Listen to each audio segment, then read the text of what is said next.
During the autumn examination hunts, I intercepted a fatal arrow intended for Xue Jingran. Upon awakening, a plethora of text suddenly materialized before me. They proclaimed, "The second female lead is truly scheming. Does she believe that by shielding the male protagonist from an arrow, she will capture his affection? How laughable." Indeed, let her indulge in her grand delusions. The male protagonist's heart belongs solely to her maid, who is none other than the legitimate granddaughter of a former prime minister. Alas, the former prime minister was framed, preventing the male and female leads from being openly together. Do not rush, those upstairs. Once the male protagonist ascends to the throne using the second female lead, he will be able to vindicate the female lead. TSK, the second female lead's fortunate days are swiftly coming to an end. The men of her family are facing execution, while the women are reduced to prostitution. Even the second female lead herself is caught amidst the chaos of war. The words before me continued to scroll, leading me to question my own sanity. I shook my head, yet the text persisted. Just as I was engulfed in panic, the door creaked open. Ling Luo entered, bearing medicine. "Miss, it is time for your medicine." Wow, the female lead has arrived. She is stunning. The esteemed granddaughter of a former prime minister, now humbly serving the base general's household. How pitiful. I furrowed my brow, contemplating the earlier text. Could it be that Ling Luo was indeed the esteemed granddaughter of the previous prime minister? Was Xue Jingran truly in love with her? What a disgrace. Why does she look at the female lead like that? Is she plotting to bully her again? Bully Ling Luo? As Ling Luo noticed my daze, she extended the medicine towards me. Just as I reached out to accept it, her hand suddenly lost strength. Ah!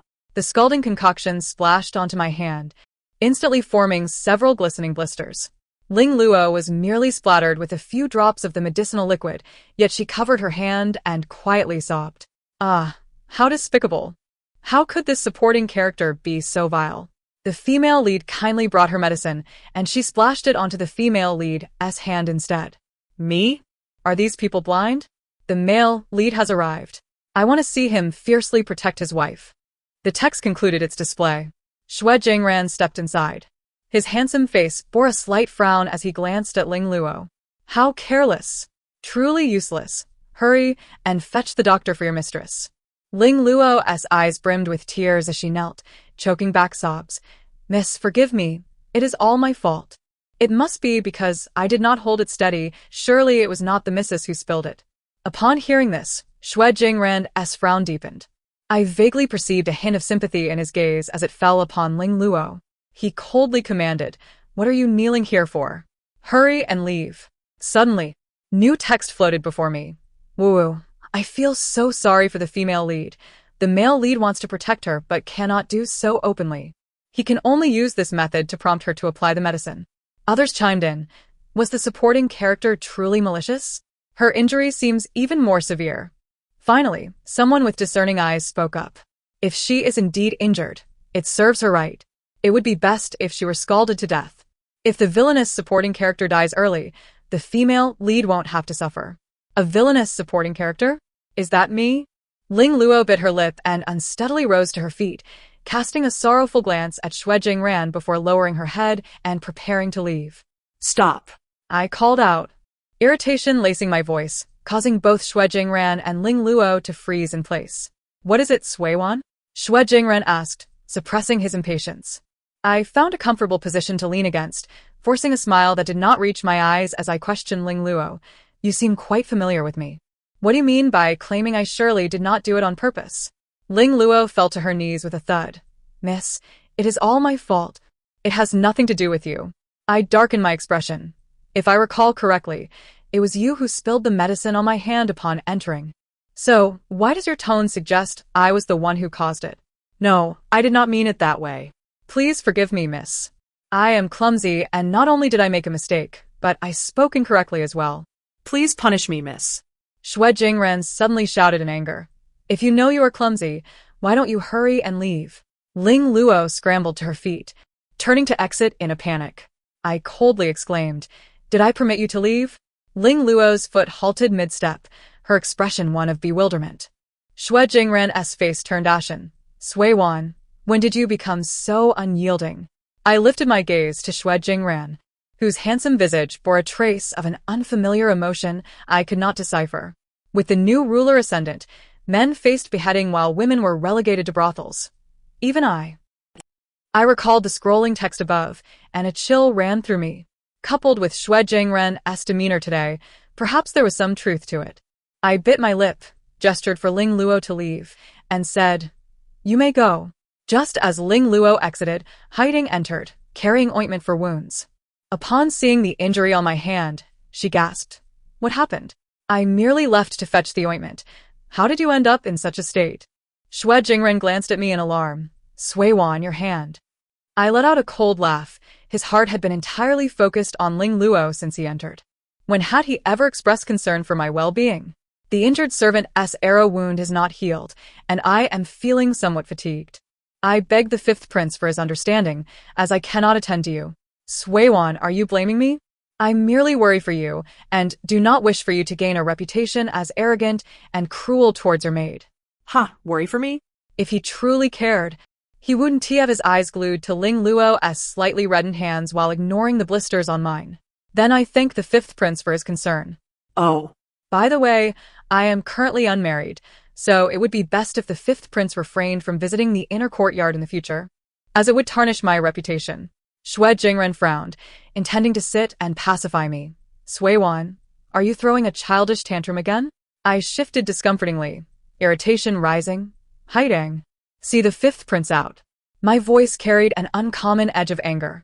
Haiding hesitated, unsure of my sudden change in demeanor, but still approached Xue Jingren to show him out. Fifth prince, my lady is tired. You should return for now. Xue Jingren sighed and stood, addressing me. Then I shall take my leave for now. I will come to see you again once you have calmed down. The previously quiet text reappeared. They criticized me. Is this supporting character insane? Hasn't she always fawned over the male lead? Why is she throwing such a fit today? Who knows what has gotten into her? The male lead would prefer to leave sooner. His heart has long since flown to the female lead. Hurry and go. Let us watch the male and female lead share sweet moments. There's no need to pay attention to this lunatic. Haiding waved her hand. Miss, what is wrong? Are you feeling unwell? I shook my head and said to Haiding, please ask mother to send a few shadow guards to investigate Ling Luo's background. Then, please invite mother here, telling her I have urgent matters to discuss. Seeing my serious expression, Haiding nodded solemnly.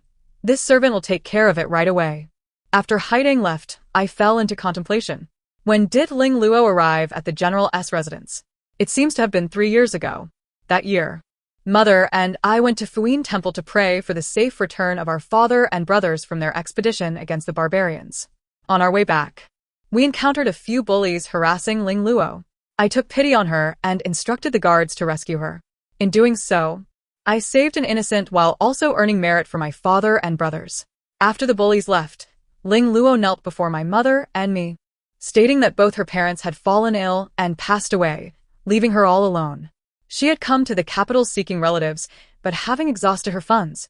She had received no news of any family, pleading for my mother and me to take her in, just so she could have a meal in the residence. After receiving my mother's consent, I kept her and informed her that once she found her family, she could leave at any time. Thus, I did not even require her to sign a servant contract. My well-meaning gesture, how had it unknowingly sown the seeds of calamity? As I was lost in thought, my mother rushed in. Upon seeing me, she immediately exclaimed in a fluster, "Wonder, are you unwell?" I shook my head. I am fine, but there is something I need to discuss with you. My mother chuckled.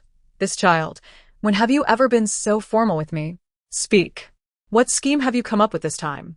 I disregarded her teasing and lowered my voice. Mother, let us put an end to the matter of my engagement with the fifth prince. My mother's expression turned serious. What has happened? In all of Dasheng, who does not know that General Lin's daughter and the fifth prince have been childhood sweethearts, a match made in heaven? They are merely waiting for your father and brothers to return victorious to finalize the engagement. Unless something monumental has occurred, I would never expect you to utter such words. But how could I explain the text that sporadically appeared above my head? If I cited that as the reason, my mother would surely think I had lost my mind. I shook my head. No, it is just that I suddenly do not wish to marry into the royal family. It feels quite daunting. My mother embraced me. Worry etched on her face. Was it something that frightened you at the hunting grounds? I nodded, deciding to pass it off as a fright. By the way, Mother, are you aware of the matters concerning the former Prime Minister? Did he leave any surviving granddaughters? The expression on my mother's face shifted dramatically as she glanced around and whispered, "Why, in a perfectly normal conversation, would you bring up the former Prime Minister and his granddaughter?" After a moment's contemplation, I resolved to speak candidly. "Mother, I have received word that Ling Luo is the legitimate granddaughter of the former Prime Minister. Moreover, it seems that Xue Jingran harbors affections for her. How is that possible?" My mother's tone inadvertently rose. She instructed her personal maid to close the door, then spoke gravely. "From where did you acquire this information? Is it credible?" I shook my head, replying, "I do not know, but I have dispatched someone to investigate." "Very well." My mother rose, declaring, "This matter is of utmost importance. If it is indeed true, I must inform your father at the earliest opportunity." She moved to the door, but then turned back. "Surely, someone has made an error? That child, Jingran, only has eyes for you. We have all perceived it." A bitter smile crossed my lips. I once held the same belief. However, some thoughts are better left unexamined, for when scrutinized, they reveal numerous inconsistencies. For instance, Ling Luo never approached me unless Xue Jingran was present, at which point she would invariably seek out tasks nearby. Furthermore, whenever Ling Luo was at my side, Xue Jingran's demeanor towards me grew noticeably distant. Additionally, Ling Luo had 3 days off each month, and during those days, it seemed Xue Jingran never sought my company. Such coincidences, if I were to look for them, could easily multiply. Were it not for those sudden revelations in writing, my typically carefree nature might have dismissed them as mere chance. Observing my troubled expression, my mother sighed and turned away. The immediate priority was to investigate Ling Luo's lineage. The former Prime Minister had committed the grave crime of treason, and irrespective of the truth, harboring the offspring of a condemned traitor is a serious offense. Moreover, the Lin family army, comprised of half the soldiers of the Great Sheng, must not allow the Emperor to perceive even a hint of disloyalty from us. A few days later, the covert agents returned from their inquiry. "Miss, there indeed exists a girl named Ling Luo in Feng'an County, who is orphaned. However, she passed away 3 years ago." I instinctively clenched my fists and asked, "Is this information reliable?"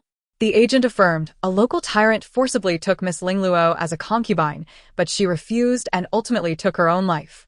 The case was handled by the fifth prince." However, the agent hesitated momentarily before continuing. "For some reason, the case files have been destroyed. It was only after inquiring with several locals that I obtained this information. 3 years ago, how it all came rushing back to me. During a drought in the south, the emperor dispatched the fifth prince, Xue Jingran, and the second prince, Xue Jingqi, for inspection. But was it merely coincidence?" I found that hard to believe. I sought out my mother, who regarded the situation with equal seriousness. She stated firmly, "Ling Luo can no longer remain in the manor. She must be sent away before your father and brothers return. However, we must not raise any alarms. A plausible reason for her departure must be devised." I nodded in agreement, as it was precisely my intention. Those inexplicable writings had accused me of bullying Ling Luo, so I intended to demonstrate what true bullying entailed. "Bring Ling Luo here," I commanded. "Yes, Mississippi." Before long, Ling Luo arrived. I scrutinized her, noting her plain moon-white gown, yet upon closer inspection, I discerned that the fabric was of the finest silk.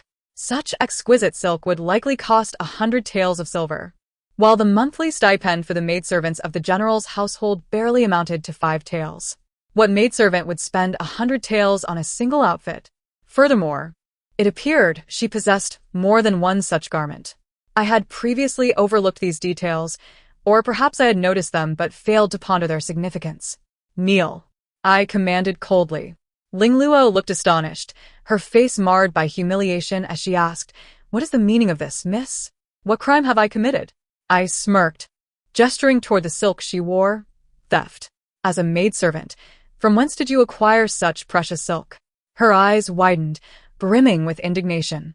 "Are you implying that a maidservant is unworthy of wearing silk? Must only those born with a silver spoon be permitted such attire?" She was clever, attempting to incite discord between me and the other servants with her words. Yet her calculations were flawed. The other maidservants donned simple cotton garments issued by the household. Why should she be granted the privilege of wearing silk? Before I could respond, another maid interjected, "What is this nonsense you speak? That gown must cost at least 100 taels of silver. We maidservants could never afford such finery, and if I recall correctly, you have more than one set. Pray, explain where you acquired these garments? Could it be that they were indeed stolen?" "I did not steal them." Ling Luo bit her lip, appearing pitiful. I raised an eyebrow. "Then pray tell, from whence did these garments originate?" I pointed to the hairpin atop her head, which, though seemingly simple, bore exquisite craftsmanship and fine materials. "That hairpin is no trivial expense.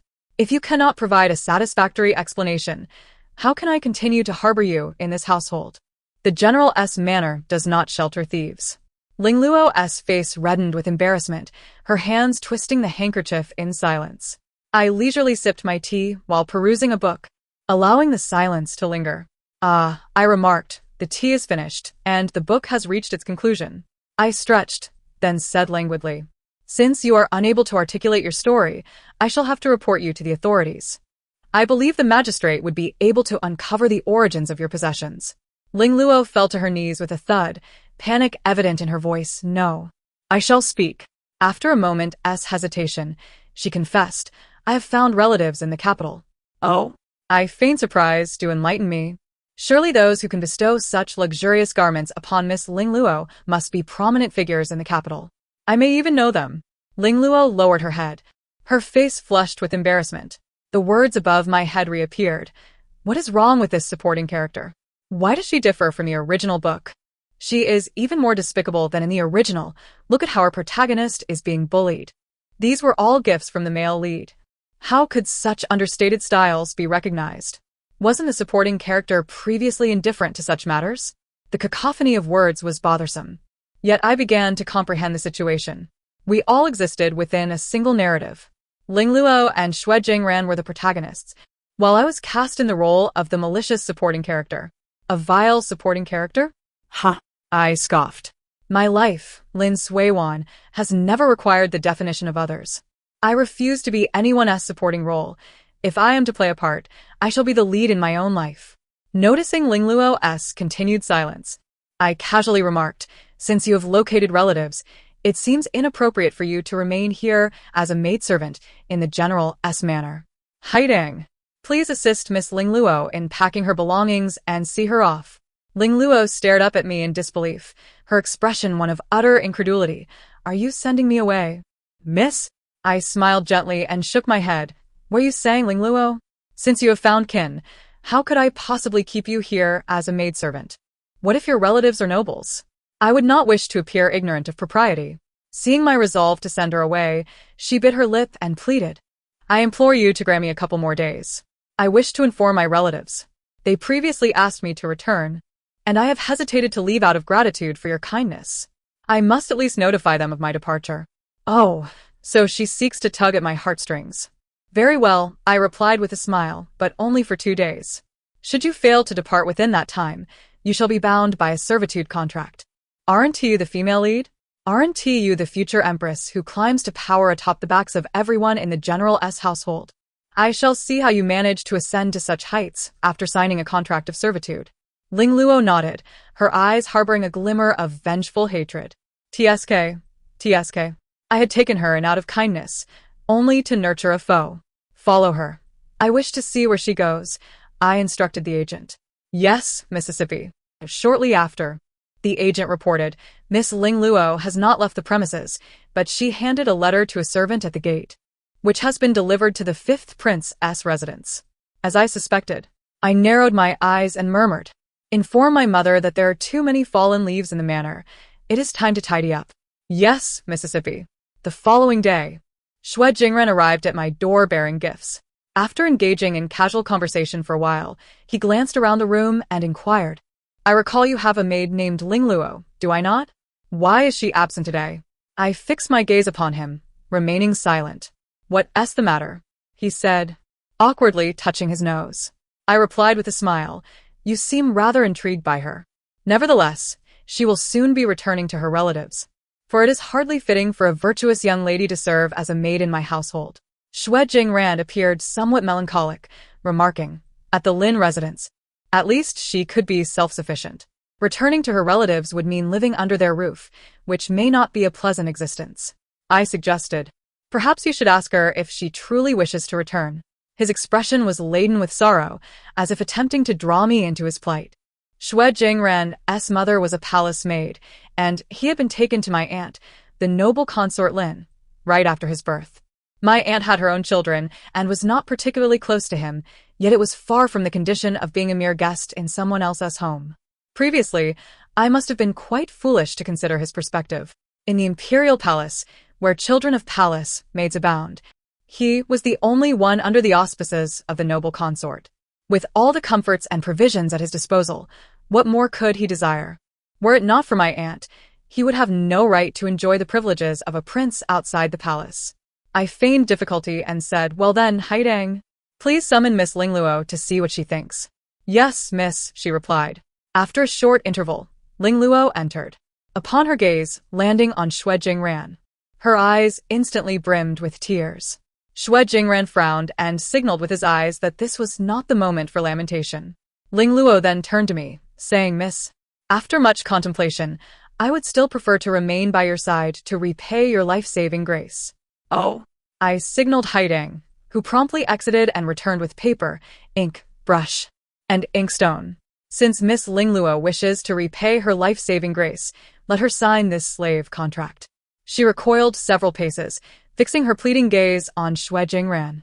He, visibly displeased, declared, "Miss Suiwan, you have always been a kind-hearted girl in my eyes. Why treat Miss Lingluo so unkindly today? If the fifth prince is so benevolent, why not take Miss Lingluo to your own residence?" I raised an eyebrow, casting a cold glance at him.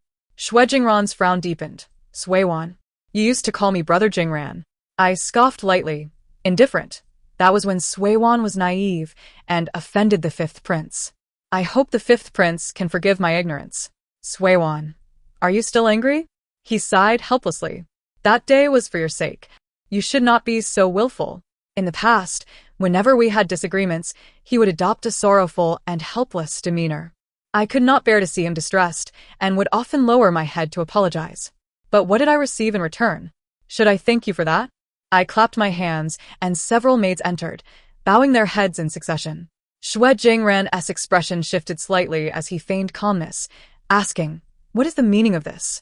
My mother, supported by the matron, slowly entered and took her seat at the head, her expression cold as she questioned, "I wish to inquire what the fifth prince intends. Why have you placed so many spies within our general's residence? The Lin family has served loyally for generations, and the current emperor holds my father and brother in high regard.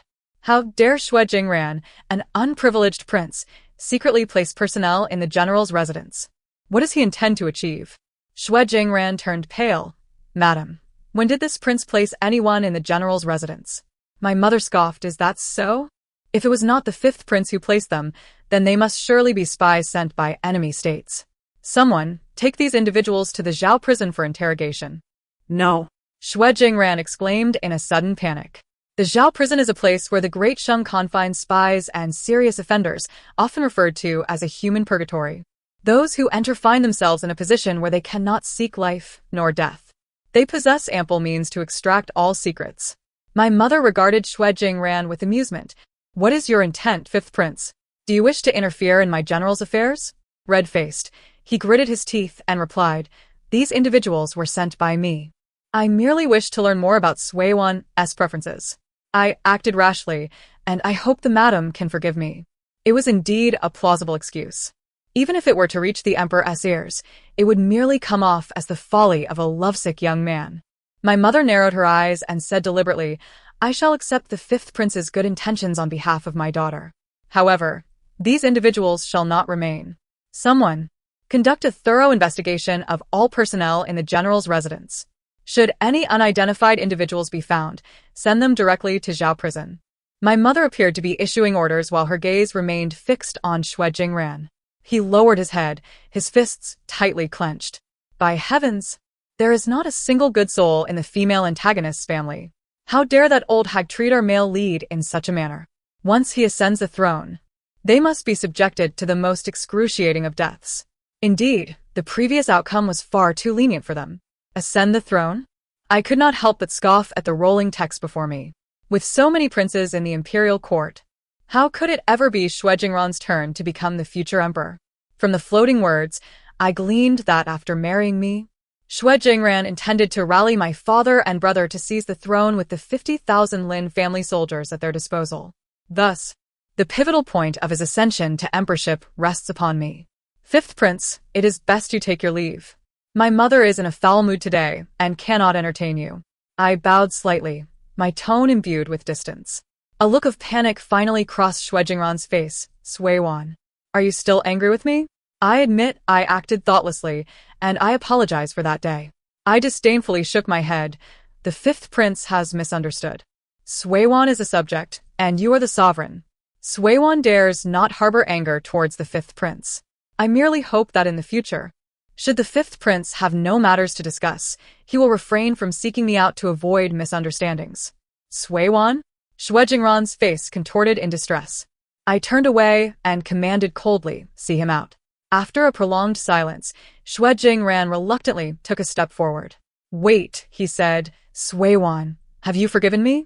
His eyes sparkled with hope. I gestured toward Lingluo. The fifth prince has a kind heart. Why not take Lingluo back to your residence? Lingluo looked at Shwejingran, her eyes filled with anticipation.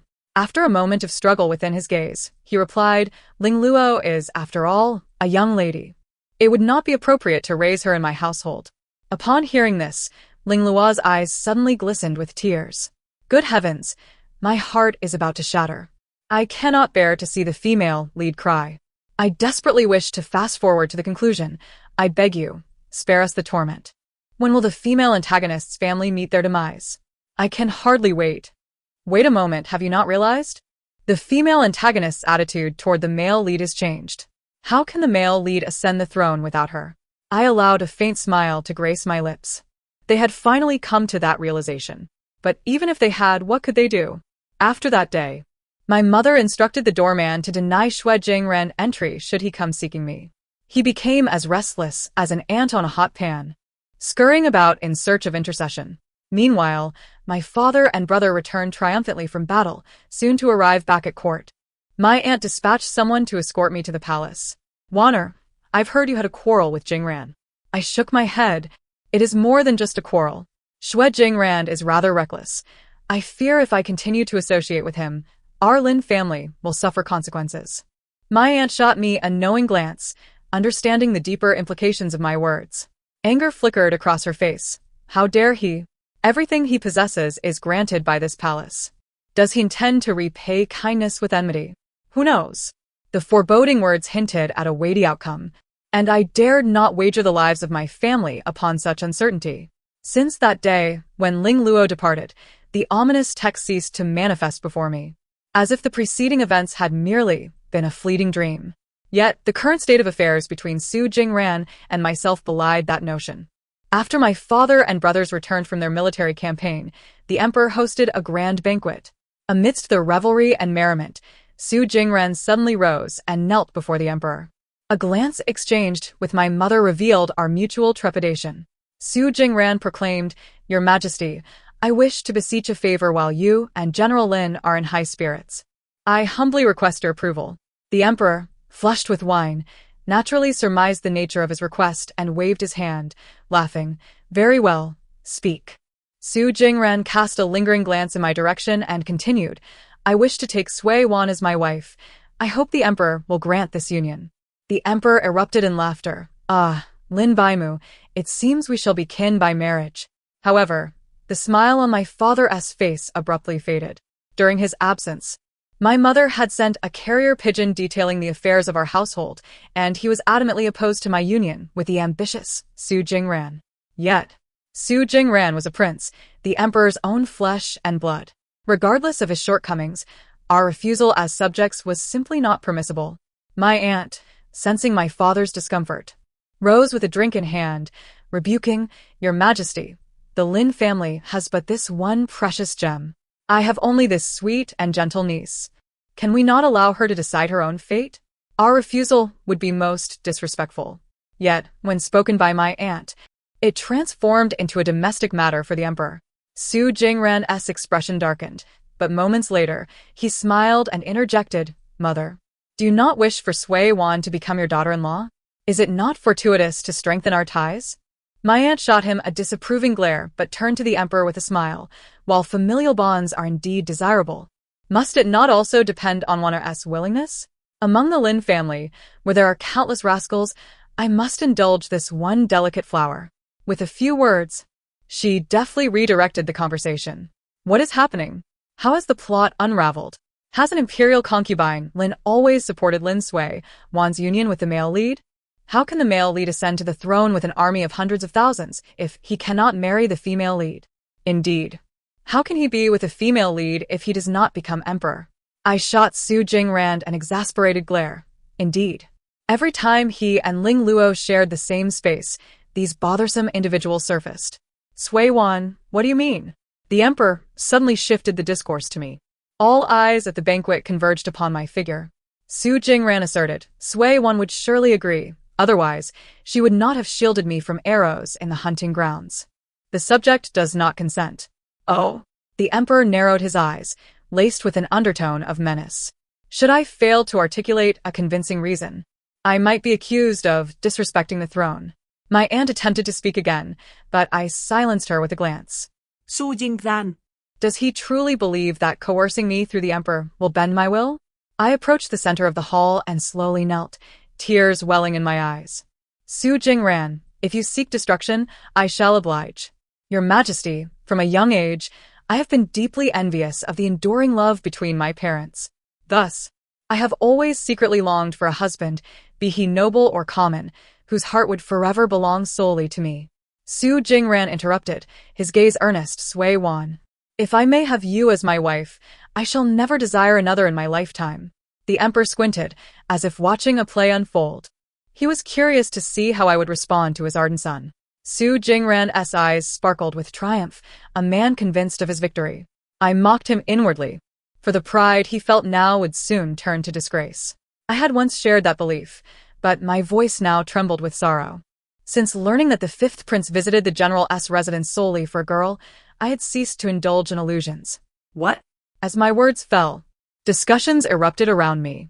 The emperor suddenly sat upright, his narrowed eyes brimming with ire. "Young lady of the Lin family, such words cannot be spoken lightly." I bowed 3 times and produced evidence gathered by my shadow guards from my sleeve. An attendant presented the documents to the emperor. Su Jingran stared at the stack of papers, his expression inscrutable. The emperor, upon reviewing them, was incensed, summoning the royal secret guards and handing the documents to them, commanding, "Investigate this matter." Following such revelations, the banquet's atmosphere soured. The emperor and empress departed in succession. Soon after, my aunt expressed her fatigue and withdrew my parents for a private conversation. The other young ladies of the household and I departed the palace with our servants. Su Jingran intercepted me, his eyes aflame with fury. "Sui Wan, why do you refuse to marry me? What did you present to the emperor? What is amiss with you lately? How long do you intend to cause a scene?" His eyes were frightfully red, as if he might burst into tears at any moment. The other young ladies cast sidelong glances, eagerly anticipating the spectacle. I smirked, thinking, let them watch. After all, the embarrassment is not mine. Fifth Prince. Sui Wan has stated she only seeks a devoted husband. Do you truly believe I am unaware of your dalliance with my former maid? How could you think so of me? I scoffed coldly. Then tell me, why does Ling Luo reside in the outskirts of your estate? Why do you repeatedly plead for her to remain in the general's residence? And how did Ling Luo come to our household 3 years ago? Does she truly go by Ling Luo? Upon hearing this, Su Jingran's eyes blazed with rage, and he grasped my throat in a fit of fury, demanding, "Speak. What do you know?" "Haitang, take action." Haitang was a formidable fighter, and as my words fell, Su Jingran was sent flying. He lay sprawled on the ground, incredulous, shouting, "Lin Sui Wan, I am a prince. Do you dare let your maid lay hands on me? Do you wish to perish?" I approached him slowly, crouching down, and derided, "With so many princes in the emperor's family, do you think that if he were to discover Ling Luo's true identity, you would still be a prince?" I stood, gazing at his clenched jaw, unable to discern the emotions swirling within me. Once, he had filled my heart and mind. Besides our closeness fostered by my aunt, he was genuinely ambitious, talented, and warm-hearted. I remembered how he had once shown compassion towards the impoverished, rescuing a drowning kitten and forgiving errant palace servants. He had been admirable, yet I could not gamble on the consequences foretold by those ominous words. After all, the human heart is inscrutable. I bore no objections to his ambition, but he must not ascend to power upon the blood of the Lin family. The royal secret guards acted swiftly, uncovering the truth in no time. Ling Luo, or rather, she should be called Song Shiwei. In Su Jingran's eyes, Song Shiwei was a gentle and kind-hearted woman. During their first encounter, when he was bullied by other princes, she came to his rescue while accompanying Prime Minister Song into the palace. From that moment, a ray of light ignited within Su Jingran's heart, blossoming uncontrollably. When the once flourishing Prime Minister's residence fell from grace, he seized the chaos to find Song Shiwei and hide her away. He bribed eunuchs, abducted a girl of similar age to Song Shiwei from the streets, drugged her, disfigured her, and donned her in garments to take her place at the execution grounds for Song Shiwei. Yet, he could not bear for the woman he loved to live forever in the shadows. During an inspection of disaster relief 3 years ago, upon encountering Ling Luo's case, he devised a plan in his heart. He deliberately arranged for Ling Luo to cross paths with my mother and me on our way to pray for blessings, knowing my kind nature would compel me to intervene. A few tears from Song Shiwei would ensure I welcomed her into our household. What a clever scheme. The emperor, upon learning the truth, was enraged, imprisoning Song Shiwei in the palace dungeons. Su Jingran was demoted to commoner status and exiled to Lingnan, never to return to the capital. On the eve of his exile, he clamored to see me. I sent word to refuse and visited the prison instead. Song Shiwei donned a prison garb reeking of foulness. Her hair disheveled. Once, her eyes sparkled with brilliance. Now, they were veiled in an abyss of desolation. Upon laying eyes on me, an overwhelming torrent of vengeance surged forth. The chains clinked ominously as she yearned to lunge forward and rend me to pieces. Wretched creature, have you come to gloat at my misfortune? What enmity could possibly exist between us that compels you to treat me thus? I chuckled coldly, because I am the malevolent female antagonist, of course. Is it not the role of the wicked female character to torment the protagonists? What transpired? How could she be aware of her role as the malevolent female antagonist? I raised my head and replied with a smile. Isn't it precisely what you all have informed me? I owe you my gratitude. What the heck? What has happened? She can see our words. How is it possible? I seem unable to utter a word. Amp. The words before me fell into a profound silence. I gazed steadily at Song Shiwei and inquired, if your objectives were to be fulfilled, how would you treat my Lin family? Her eyes darted, betraying her unease. I do not comprehend your words. Is that so? I taunted. Let me elucidate. If Xue Jingran were to ascend to that position by exploiting the Lin family and subsequently wed you, how would he regard my Lin family?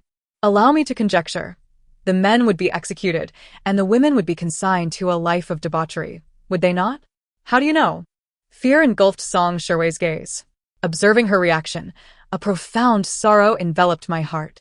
Indeed, it was as I suspected. I pondered to myself. Having wronged neither Xue Jingran nor Song Shiwei, yet they harbored such cruel malice. I turned to leave. Having acquired my answers, there was no further need to pursue the reasons behind them. Years later, upon the demise of the emperor, a new sovereign ascended the throne. The newly appointed Grand General, my brother, requested a thorough investigation into the case of Prime Minister Song. Hundreds of officials labored for over 3 months, ultimately revealing that Song Zhaonian had met his just deserts. A sense of relief washed over me. Song Shiwei, her death was not in vain. In the 3rd year of the new emperor's reign, news arrived from Lingnan. The former 5th prince succumbed to the harsh climate of the region. In his final moments, he had descended into madness, muttering incoherently, "This is not how the story goes. I am the protagonist, the future emperor. I should not be here." I scoffed lightly. He was merely the main character in his own narrative, not mine. In my world, there exists but one protagonist, and that is myself. The end of the tale.